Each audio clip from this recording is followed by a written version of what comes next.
আসসালামু আলাইকুম সুপ্রিয় শিক্ষার্থী এবং যারা দেখছেন সকলকে স্বাগত 2022 সালের এসএসসি পরীক্ষার্থী অর্থাৎ যারা এখন দশম শ্রেণীতে পড়ো তাদের অষ্টম সপ্তাহে যে সমস্ত অ্যাসাইনমেন্টগুলো দেওয়া হয়েছে তাদের মধ্য থেকে পদার্থবিজ্ঞান বিষয়ের অ্যাসাইনমেন্টটি খুবই গুরুত্বপূর্ণ এবং অত্যন্ত মজার, তাই তোমাদের সামনে সেই অ্যাসাইনমেন্টটির একটি নমুনা উত্তরপত্র নিয়ে হাজির হলাম। তো শিক্ষার্থী বন্ধুরা, তোমরা যদি ভিডিওটি প্রথম থেকে শেষ পর্যন্ত ভালোভাবে দেখো তাহলে এই অ্যাসাইনমেন্টটি সমাধান করা তোমাদের জন্য কোনো সমস্যা থাকবে না। তো চলো আমরা উত্তরপত্রটি দেখে নিই।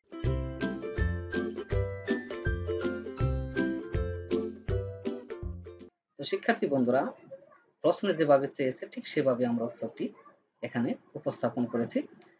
তো প্রথমে আমরা ক এর ১ নং প্রশ্ন উত্তর দেব। তো তার আগে আমরা প্রশ্নটা একবার একটু দেখে নিই। দেখো, এখানে যে প্রশ্নটা দেয়া হয়েছে একটা সাইকেল আরোহী, এখানে দেখো এই যে বাতাসের বাধা আছে।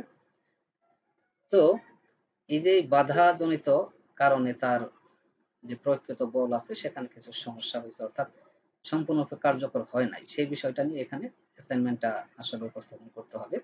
তো কতে যে বিষয়টা দেয়া হয়েছে যে সাইকেলটি একটি ধ্রুব বেগ প্রাপ্তি পর্যন্ত সুষম ত্বরণে চলল, তখন এই সময়ে বাতাসের বাধা কিভাবে কাজ করে তা বর্ণনা করো। তো ২ আছে সাইকেলটির গতি বাড়ানোর সময় আনুভূমিক বল দ্বয়ের তুলনা করো। তো আমরা এই বিষয়টাই উপস্থাপন করেছি, দেখে নেই আমরা।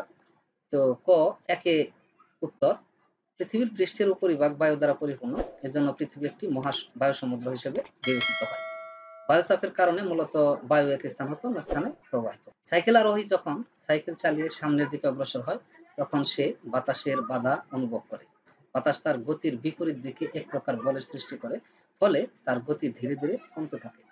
সুতরাং বলা যায় বাতাসের বাধা গতির বিপরীত দিকে কাজ করে, যার ফলে সাইকেল আরোহীর গতি হ্রাস পায়। এখন ক এর ২ নং প্রশ্ন উত্তর দেব, সাইকেল আরোহীর গতি বাড়ানোর সময় আনুভূমিক বল দ্বয়ের তুলনা। তো এখানে প্রশ্নের মধ্যে সেই বিষয়টা উল্লেখ করতে বলা হয়েছে, সাইকেলটির গতি বাড়ানোর সময় আনুভূমিক বল দ্বয়ের তুলনা করো। ঠিক আছে, আমরা জানি বল প্রয়োগ ও সরণের মধ্যবর্তী কোণ যখন শূন্য হয় তখন আনুভূমিকভাবে চলমান বস্তুর ক্ষেত্রে তার বেগের সমীকরণ দাঁড়ায় v = u + at। তো কোনো পৃষ্ঠের উপর দিয়ে যখন কোনো বস্তু চলে তখন নিউটনের তৃতীয় সূত্র মেনে চলে, অর্থাৎ আমরা নিউটনের তৃতীয় সূত্রের সাহায্যে তা ব্যাখ্যা করতে পারি। তৃতীয় সূত্র, প্রত্যেক ক্রিয়ারই সমান ও বিপরীতমুখী প্রতিক্রিয়া আছে, অর্থাৎ ক্রিয়া ও প্রতিক্রিয়া বল পরস্পর সমান বিপরীতমুখী। তাই সাইকেল আরোহী যখন আনুভূমিক বরাবর বল প্রয়োগ করেন তখন ভূপৃষ্ঠ সেই বল প্রতিক্রিয়া বল হিসেবে ফেরত দেয়। ফলে এই ক্রিয়া প্রতিক্রিয়া বলের কারণে সাইকেল মূলত আনুভূমিক বরাবর সামনের দিকে অগ্রসর হয়। আশা রাখি বিষয়টি তোমরা বুঝতে পেরেছ। তো এখন আমরা খ এর ১ নং প্রশ্ন উত্তরে আসব। তো প্রশ্নটা একটু দেখে নেই। এখানে খ, সাইকেল এবং সাইকেল আরোহীর মোট ভর 75 কেজি। কোনো এক মুহূর্তে সাইকেলের গতিবেগ 4 মিটার পার সেকেন্ড, আরোহীর প্রয়োগকৃত বল 30 নিউটন এবং বাতাসের বাধা 20 নিউটন। এই বিষয়গুলো দেয়া আছে। এখন আমাকে নির্ণয় করতে হবে সাইকেল সহ আরোহীর মোট গতি শক্তি কত আর সাইকেল সহ আরোহীর ত্বরণ কত, অর্থাৎ গতি শক্তি এবং ত্বরণ নির্ণয় করতে বলা হয়েছে। তো চলো আমরা এখানে নির্ণয় করে দেখিয়েছি, বিষয়টি ভালোভাবে লক্ষ্য করি। দেয়া আছে সাইকেল ও আরোহীর মোট ভর m = 75 কেজি, প্রশ্নের মধ্যে দেয়া আছে। সাইকেলের বেগ v = 4 মিটার পার সেকেন্ড, এটাও দেয়া আছে। গতি শক্তি t নির্ণয় করতে হবে। তো আমরা গতি শক্তির সূত্র জানি, p = হাফ mv²। এখন হাফ আর m হচ্ছে 75 কেজি এখানে দেয়া আছে, আর v হচ্ছে 4, এই যে এখানে 4 দেয়া আছে, এই 4 তার স্কয়ার। তাহলে এই মানটা বসানোর ফলে এই শক্তিটা যখন নির্ণয় করা হয় তখন একক হয় জুল। জুলকে যে দ্বারা আমরা প্রকাশ করেছি। তো এটাকে সমাধান করলে আমরা পেয়ে যাই 600 জুল। ঠিক আছে, তাহলে গতি শক্তি পেলাম আমরা 600 জুল। আশা রাখি ক্লিয়ার। এখন খ এর 2 নং প্রশ্ন উত্তর নিয়ে কথা বলবো।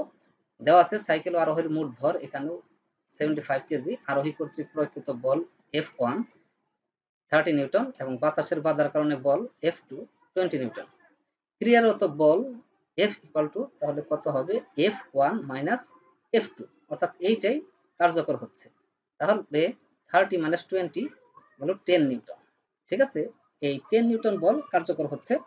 তো এখন আমরা ত্বরণ নির্ণয় করব, ত্বরণ = তো আমরা জানি F = ma।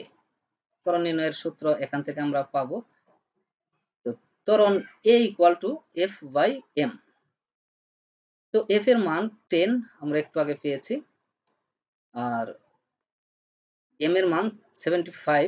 তো মান দুটো বসিয়ে দিয়েছি এবং একক হচ্ছে ত্বরণের মিটার পার সেকেন্ড স্কয়ার, তাই এই এককটা এখানে বসিয়েছি। তো এখন এটা ভাগ করলে বা আমরা যদি সমাধান করি ক্যালকুলেটরের মাধ্যমে, তাহলে 0.1333 মিটার পার সেকেন্ড স্কয়ার ত্বরণ পেয়ে যাই। অতএব ত্বরণ equal to 0.1333 metre per second square. আশা রাখি এই অঙ্কটা আমরা ভালোভাবে বুঝতে পেরেছি, খুব সহজ একটা অঙ্ক। তো চলো আমরা গ নং প্রশ্ন উত্তরের মধ্যে যাই। তো গ এর 1 নং প্রশ্ন উত্তর, তার আগে আমরা একটু প্রশ্নটা দেখে নেই। সাইকেলটি চলার সাথে সাথে প্যাডেল থেকে পেছনের দিকে চাকাতে শক্তি সঞ্চারিত হয়। অর্থাৎ আমরা প্যাডেলে শক্তি প্রয়োগ করলে সেটা চাকায় যায়, চাকার থেকে আমরা সামনের দিকে অগ্রসর হওয়ার যে কার্যকর দক্ষতাটা পাই সেটা এখান থেকে পেয়ে থাকি। তো চিত্র 2 এখানে আগে একটা চিত্র আমরা দেখেছি এখানে যে প্যাডেলে বল প্রয়োগ করছি। তো এখন চিত্র 2 এর মধ্যে কি আছে আমরা দেখি। তো এখানে বোঝা যাচ্ছে প্যাডেলে 400 জুল শক্তি ইনপুট, অর্থাৎ 400 জুল শক্তি আমরা প্রয়োগ করেছি। তো বাতাস এখানে আমাদেরকে বাধা দিচ্ছে বা ঘর্ষণজনিত কারণে বাধা হচ্ছে 20 জুল শক্তি, ঠিক আছে। তো পিছনের চাকায় সরবরাহকৃত শক্তি, এই যে বাধাকৃত বল, এটা বাদ দিলে যা থাকবে সেটাই হবে আসলে সরবরাহ হবে পিছনের চাকার মধ্যে, সেটাই কার্যকর হবে, ঠিক আছে। এখন শক্তিটি পিছনের চাকায় সঞ্চারিত হয়, কিছু শক্তি হারিয়ে যায়, এটি কিভাবে ঘটে তা ব্যাখ্যা করো। আর 2 নম্বরে বলছি প্যাডেল থেকে পিছনের চাকাতে শক্তি প্রেরণে সাইকেলের দক্ষতা নির্ণয় করো। ওকে, আমরা এখন এই বিষয়গুলো ক্লিয়ার করছি। 1 নং প্রশ্ন উত্তর, শক্তিটি পিছনের চাকায় সঞ্চারিত হয়, কিছু পরিমাণ শক্তি হারিয়ে যাওয়ার কারণগুলো আমরা ব্যাখ্যা করব। সাইকেল আরোহী যখন সাইকেলের প্যাডেলে শক্তি প্রয়োগ করে তখন তা পিছনের চাকায় সঞ্চারিত হয়। চাকাটি যখন রাস্তায় পৃষ্ঠভাগে চলমান থাকে তখন গতি ও প্রবাহী ঘর্ষণ বল একই সাথে ক্রিয়া করে। আর আমরা জানি ঘর্ষণ বল সবসময় গতির বিপরীতমুখী ক্রিয়া করে, ফলে কিছু বল অপচয় হয়, যার কারণে আরোহী যত শক্তি প্রয়োগ করে তার সবটাই কার্যকর হয় না, কিছু শক্তি হারিয়ে যায়। এই ঘর্ষণ বলের কারণে কিছু শক্তি হারায়, ঠিক আছে।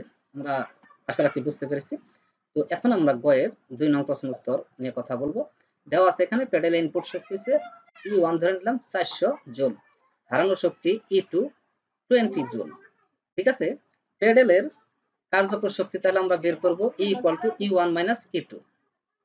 তাহলে E1 এর মান 400 জুল আর E2 এর মান 20 জুল, এই দুইটাকে আমরা যখন বিয়োগ করলাম তখন পেয়ে গেলাম 380 জুল। ওকে, সাইকেলের কর্মদক্ষতা এটা = E1, অর্থাৎ কার্যকর শক্তি বাই প্রয়োগকৃত শক্তি হোল ইনটু 100%। তো কর্মদক্ষতার এককে আমরা পার্সেন্টে নির্ণয় করি, ঠিক আছে। তাহলে এই মানটা যখন বসিয়ে দিলাম 380/400 ইনটু 100, আমরা 95% পেয়ে গেলাম। অর্থাৎ সাইকেলের দক্ষতা হচ্ছে 95%। তো আশা রাখি তোমরা এই সমস্ত কিছু ভালোভাবে বুঝতে পেরেছো। এখন আমরা এই প্রশ্নগুলোর যে উত্তরটা দিয়েছি উত্তরটাকে একটু ছোট করে একদম একটা পৃষ্ঠার মধ্যে এনে দিচ্ছি যাতে তোমরা ভালোভাবে লিখতে পারো। ঠিক আছে বন্ধুরা, তোমরা দেখতে পাচ্ছ 4টা পৃষ্ঠাকে আমরা একত্রে করেছি। এখন তোমরা যদি একটা স্ক্রিনশট দিয়ে লেখো তাহলে খুব সুবিধা হবে। তো শিক্ষার্থী বন্ধুরা, আশা রাখি এই ভিডিওটি তোমাদের কাছে ভালো লেগেছে। যদি ভালো লেগে থাকে তাহলে অবশ্যই লাইক, শেয়ার, কমেন্ট করবে। একই সাথে এই চ্যানেলটিতে এখনো যারা সাবস্ক্রাইব করো নাই তারা এখনই সাবস্ক্রাইব করে পাশে থাকা নোটিফিকেশন বেল বাটনটি অন করে রাখো, যাতে করে এই চ্যানেলে আপলোড করা সকল ভিডিও এবং সকল অ্যাসাইনমেন্টের সমাধান সবার আগে তোমার কাছে পৌঁছে যায়। তো ধন্যবাদ সকলকে। আসসালামু আলাইকুম।